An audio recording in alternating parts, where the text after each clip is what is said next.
তো hello guys, আসসালামু আলাইকুম, it's me Anoy, welcome to my blog. তো আমি পিছনে যে আমার লোফট, আর আমি আজকে কবুতর ছাড়িনি, আমি বাইরে আছি।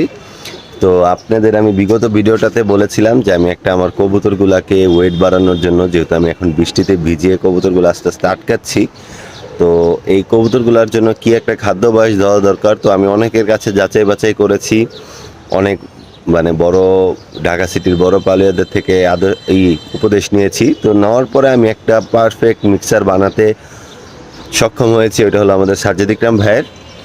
তো ভাইয়ের যে রেশিওতে আমাকে মিক্সারটা দিয়েছে, আমি সেই রেশিওতেই কোনো কাটছিট করিনি, কোনো কিছু কমিয়ে আনিনি, বাড়িয়ে আনিনি, যেরকম বলা হয়েছে ওই রকমভাবেই আনছি। তো আমি আজকে খাবারগুলা কিভাবে প্রসেসিং করব, কিভাবে মিক্স করব, সব কিছু নিয়ে একটা ভিডিও করব। আশা করছি আপনারা ভিডিওটা বিনা স্কিপ করে দেখবেন, কারণ এই ভিডিওটা খুবই উপকারী হবে যারা কবুতর ইন ফিউচারে বা এই সিজনে পাল্লা করবেন, বা এই সিজনের কবুতরের খাবারের বাসটা চেঞ্জ করতে চাচ্ছেন আমার মতো, তাদের জন্য।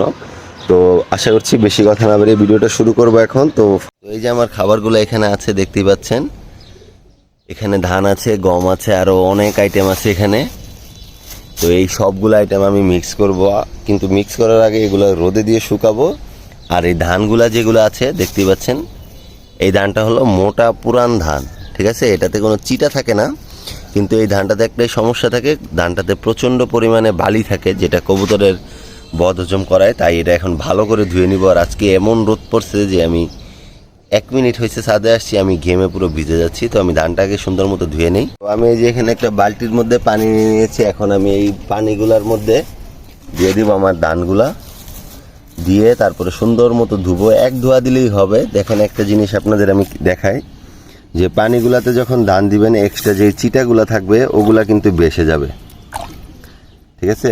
এক্সট্রা যে চিটাগুলা থাকবে বা মরা ধানগুলা যাই বলেন, ওগুলা যা থাকবে ওগুলা পানির উপর ভেসে যাবে। আপনাদের জন্য বাঁচতে খুব সুবিধা হবে, কারণ এভাবে চিটা বাঁচলে অনেক সময় দেখা যায় চিটাটা যায় না, প্লাস ধানের ময়লাটাও দূর হয় না। কারণ পুরান ধান যেহেতু কবুতরকে খাওয়ানো ভালো, কিন্তু পুরান ধানের প্রসেসিংটাও খুব কড়াভাবে করতে হয়, কারণ পুরান ধানে প্রচণ্ড পরিমাণে বলার বাইরে আপনারা ধানগুলা যদি একটু দেখেন তাইলে বুঝতে পারবেন। এই যে দেখেন, ধানগুলার মধ্যে যে বালি উপরে লেগে আছে বা ময়লা, এটা বোঝা যাচ্ছে। তো আমি ধানগুলা সুন্দর মতো ধুয়ে তারপরে খাবারটা মিক্স করব।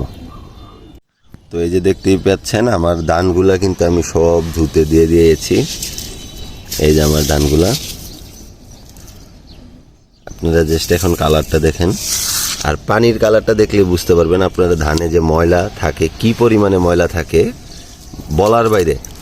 একটা জিনিস মনে রাখবেন, কবুতরের জন্য মাটি খাওয়া ভালো, আমরাও এটা অ্যাপ্রিসিয়েট করি।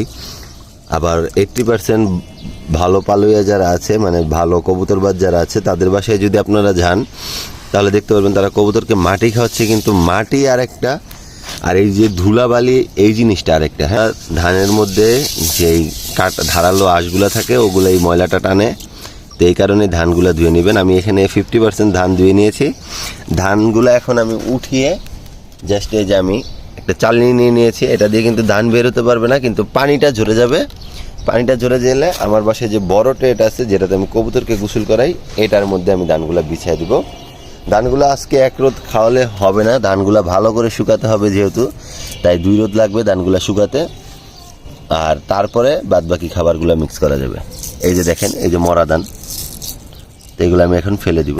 এই যে আমার প্রথম যে ধানগুলো আমি দিয়েছিলাম ওগুলো আমি ধুয়ে ফেলেছি। তো এই যে দেখেন পানিটা কতটা ময়লা। আর আমি এই জায়গাতে একটা চাদর বিছিয়ে দিয়েছি, কারণ যেহেতু আমি ধানগুলো ধুচ্ছি, ধানগুলো আর আলাদা জায়গায় শুকাবো। তো আমি এখন আমার যে বাকি খাবারগুলো আছে, যেমন গম আছে, আর এখানে আরও ছিটা খাবার আছে কিছু, এই ছিট খাবার আর গমগুলোকে আমি এখানে বিছিয়ে দিব রোদে শুকানোর জন্য। তো আমি কোন কোন আইটেমগুলো নিয়েছি প্রথমেই দেখাই। এই জায়গাতে আছে 6 কেজি গম, এখানে আছে 6 কেজি গম। আর এই জায়গাতে আছে আরও 4 ধরনের খাবার। এখানে আছে টোটাল 9 কেজির মতো মেবি। আপনাদের আমি রেশিওটা দেখাই, তাহলে বুঝতে পারবেন। তো এই যে আমার সব আইটেমগুলো আপনারা দেখতেই পাচ্ছেন। এখানে শুধু ধানটা বাদে আছে। ধানটা আমি নিয়েছি 5 কেজি, ধোয়ার পরে ওটা 4 কেজি 3.5 কেজির মতোই থাকবে। তো ধানটা বাড়িয়ে নিয়েও লাভ নেই। তো এই যে এটা দেখতে পাচ্ছেন, এই জিনিসটা কবুতরের জন্য খুবই একটা উপকারী উপাদান। এটা হলো বড় ভুট্টা, কবুতরের পাখা, কবুতরের ফেদার সুন্দর করতে কাজ করবে। দেন এখানে নিয়েছি আমি মাটি রেজা এবং ডাল রেজা মিলিয়ে 4 কেজি। হ্যাঁ, এখানে মাটি আছে, ডাল আছে, তিসি আছে, রেজা আছে। তো এই 2 আইটেমের রেজা মিলিয়ে আমি 4 কেজি নিয়েছি, 2 কেজি 2 কেজি। দেন এই জিনিসটা হলো সবুজ মটর, কবুতরের জন্য ওয়ান অ্যান্ড অনলি একটা আইটেম। এই খাবারটা খুবই উপকারী কবুতরের জন্য, কবুতরের স্বাস্থ্য বৃদ্ধির জন্য, কবুতরের দেহের মাংস শক্ত করার জন্য বা মাংস বৃদ্ধি করার জন্য খুবই উপকারী। তারপরে হেলেন, ডাল জাতের যত প্রকার খাবার আছে সবই কিন্তু কবুতরের জন্য উপকারী। তো আমি এখানে সবুজ মটর নিয়েছি 2 কেজি। তারপরে এটা হলো মুগ ডাল, আস্ত মুগ ডালটা, এটা আছে 2 কেজি। আর এখানে হেলেন আছে 2.5 কেজি, আর রেজা আছে 4 কেজি, গম আছে 5 কেজি, ভুট্টা আছে 2-2.5 কেজির মতো হবে। ভুট্টা আমার বাসায় স্টকে থাকে, তো ভাইয়া বলছিল 2 কেজির মতো নিতে, তো এখানে 2 কেজি থেকে হালকা একটু বেশি হবে। তো আমি এই খাবারগুলোকে এখন একসাথে মিলিয়ে মিক্স করে দেন আর এগুলোকে রোদে শুকাবো। আরেকটা আইটেম আমি ভুলবশত দেখাতে পারিনি, আমি দুঃখিত। এটা হলো বাজরা, সাদা বাজরা। গিয়া বাজরাটা দিতে হয় থোরের কবুতরকে এবং সাদা বাজরাটা দিতে হয় উড়ানো কবুতরকে, এটা আপনারা হয়তো মোটামুটি সবাই জানেন। তো সাদা বাজরাটা আমি এখানে খুবই কম পরিমাণে নিয়েছি, কারণ এটা তেল জাতীয় খাবার। তেল জাতীয় খাবারটা এই গরমে না দেওয়াই বেটার, বাট আমার বাচ্চাগুলো একটু লুজ ফিটিং হয়ে গিয়েছে, যে কারণে আমি তেল জাতীয় খাবারটা দেওয়ার ট্রাই করেছি হালকা, যাতে আমার কবুতরের গুলার শরীরে একটু চর্বি জন্মায়। সবগুলা স্টিল বডি হয়ে গিয়েছে। তো এই জায়গাতে আমি কবুতরের শুধু এই 15 কেজি 20 কেজি মিক্সারের মধ্যে শুধু এই জায়গাতে আমি 1/2 কেজি বাজরা দিয়েছি। তো এটাও আমি এখন মিলিয়ে রোদে দিয়ে দিব। এই যে আমার খাবারগুলো আমি সব মিক্স করে রেখে দিয়েছি। তো আমি আপনাদের মিক্সারটা হালকা একটু দেখাই। দেখেন মাশাআল্লাহ কত সুন্দর হয়েছে মিক্সারটা, আল্লাহর রহমতে।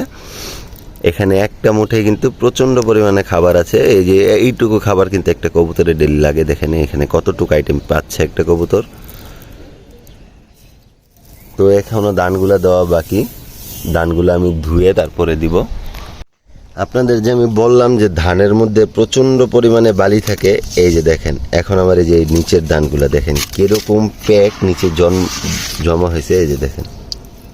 আর এই যে সেকেন্ডের ধানগুলা আর এই ফার্স্টেরগুলো আমি এখানে রোদে দিয়ে দিয়েছি। আর দেখেন কতগুলা মরা ধান বের হয়েছে, এগুলো সব মরা ধান আর চিটা। বুঝছেন কি একটা অবস্থা দেখেন।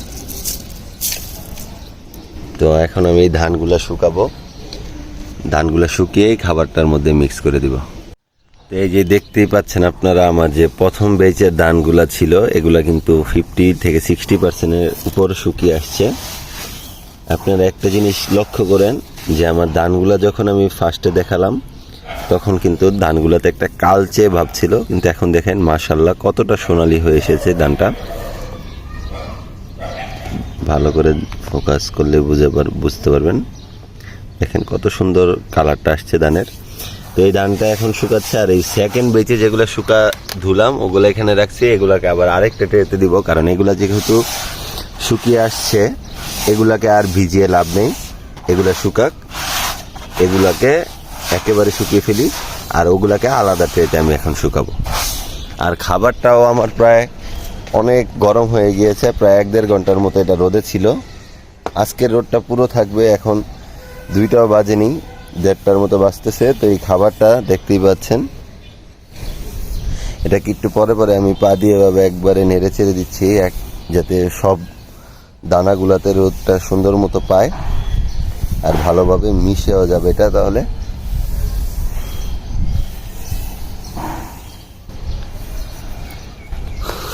খাবারটা আমি যেরকম এক্সপেক্ট করেছিলাম ওই রকম এক্সপেকটেশন রাখছে আমার খাবারটা। দেখেন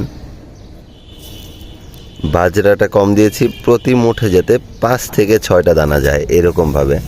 আপনারা দেখেন আমি যেভাবে মুঠ নিব এখানে 5 থেকে 6টা দানা এই বাজরা থাকবে। আর মুখটাও একটু কম দিয়েছি, কারণ এগুলা যেহেতু প্রোটিনযুক্ত খাবার বা তেল জাতীয় খাবার, তেল বীজ, এইসব খাবারটা গরমে না দেওয়াই বেটার। আপনারা ট্রাই করবেন। আর আমার এখানে বাচ্চা কবুতর দেখে যে খাবারটা আমি বানাচ্ছি, এই কবুতরটা বেশিরভাগ কবুতর এই খাবারটাই খাবে। বাচ্চা কবুতর 70 থেকে 80% আমার লোফটে বাচ্চা এখন, যেগুলো 5 পর 6 পর 4 পর 3 পরের করে। এই কারণে আমি এই জায়গাতে আমি আপনার ডাবলি বা ছোলা এগুলো দেইনি। আমি কিন্তু ডাবলি কিনে এনেছি, এখানে প্রায় 3-4 কেজির মতো ডাবলি আছে। এগুলো কিন্তু আমি কিনে এনেছি, কিন্তু আমি খাবারে মিলাইনি, কারণ এই ডাবলিটা এখন আমার কবুতরকে দেওয়া মানে কবুতরকে নিজে হাতে নিজে ক্ষতি করা। বাচ্চা কবুতর এই গরমের মধ্যে ডাবলিটা নিলে, যেগুলো ছোট বাচ্চাটা আছে 3-4 পরের 5 পরের বাচ্চা যেগুলো আছে, ওগুলো কিন্তু অনেক ক্ষেত্রেই ডাবলিটা নিতে পারবে না। তো এই কারণে আমি ডাবলিটা দিইনি, আর ছোলাটাও দিইনি। ছোলাটা অনেক স্ট্রং একটা খাবার, ছোলাটা বড় কবুতরকে দিতে হয়।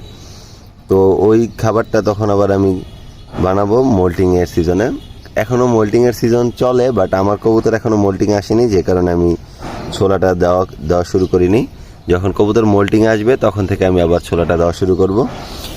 তো আপনাদের আমি আজকে মিক্সার বানানোটা দেখালাম, আমি কিভাবে বানালাম। এই মিক্সারটা পুরোটাই বানিয়েছে আমাদের সাজ্জাদ ইকরাম ভাই, ঢাকার। তো এখন খালি এখানে আমি ধানটা শুকিয়ে দিয়ে দিলে আমার মিক্সারটা রেডি হয়ে যাবে। তো এই যে আমার ধানগুলো একেবারে শুকিয়ে ঝরঝরা হয়ে আসছে। তো এই ধানটা আমি এখন আমার মিক্সারে মিশিয়ে দিব। আর যে ধানের চিটাগুলা ছিল ওগুলা ভিজে অবস্থায় মুরগির বাচ্চাগুলাকে দিছি। মুরগির বাচ্চাগুলো কত সুন্দর করে খেয়ে নিচ্ছে দেখেন। এই যে বাকি যে ধানগুলা ছিল আমি দিয়ে দিচ্ছি এখানে। তো দিয়ে সুন্দর মতো মিলাবো। মিলানোর পর আর 15-20 মিনিট রোদ দিলেই আমার খাবারটা রেডি হয়ে যাবে।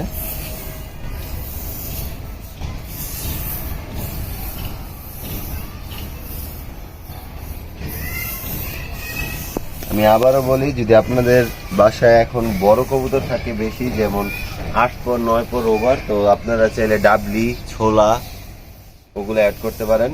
যেহেতু আমার বাসায় ছোট বাচ্চা বেশি পরিমাণে, তাই আমি ডাবলি ছোলাটা অ্যাড করলাম না, কারণ এই গরমের মধ্যে ওই প্রোটিনযুক্ত খাবার না দেওয়াই বেটার বাচ্চা কবুতরকে। বড় কবুতরের ডাইজেস্ট সিস্টেম বেশি, সব ক্ষেত্রে বড় মানুষেরও ডাইজেস্ট সিস্টেম বেশি, বড় কবুতরেরও ডাইজেস্ট সিস্টেম বেশি, তো ওদের সমস্যা হবে না। বাট বাচ্চা কবুতরকে দিলে জিনিসটা খুব সমস্যা হয়ে যাবে।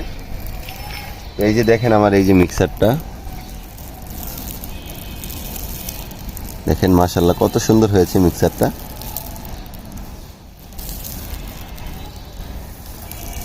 তো আজকের ভিডিওটা এতটুকুই ছিল। আশা করছি আপনারা আমার ভিডিওগুলো দেখে উপকৃত হন। আর একটা জিনিস সবসময় মনে রাখবেন, কবুতর যতই ভালো কোয়ালিটি হোক না বা ভালো ব্রিডের হোক না কেন বা ভালো ব্লাডের হোক না কেন, কবুতরের খাবারটা এবং কবুতরের গঠনটা আপনারা যতদিন পর্যন্ত ফিটে না আনতে পারবেন বা আপনাদের মন মতো না আনতে পারবেন ততদিন হবে না। আপনার বুঝতে হবে কোন খাবারটার উপকারিতা কি, কোন খাবারটার অপকারিতা কি, বুঝে শুনে কবুতরকে খাওয়ান। কারো কথা শুনে না খাওয়ানোই বেটার।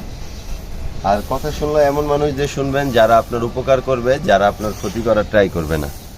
তো আজকের জন্য এখানেই শেষ করছি। যদি আমার ভিডিওগুলো ভালো লেগে থাকে অবশ্যই আপনাদের ফ্রেন্ড সার্কেল এবং আপনাদের যারা নতুন কবুতর পালে তাদের সাথে শেয়ার করবেন, কারণ এই সময়টা সবাই কবুতরের খাবারের বাসটা চেঞ্জ করতে চায়, কবুতরের গঠন বৃদ্ধি করতে চায়। যেহেতু সামনে মোল্টিং, তখন আরও ভারী খাবার দিতে হবে। ওইটারও আমি একটা ভিডিও দিব, কিন্তু ওইটা দিব আর 1 মাস পর, কারণ আমার এই খাবারটা আমি 1 মাস খাওয়াবো, তারপরে আমি ওই খাবারটা বানিয়ে আপনাদের দেখাবো। তো আল্লাহ হাফেজ।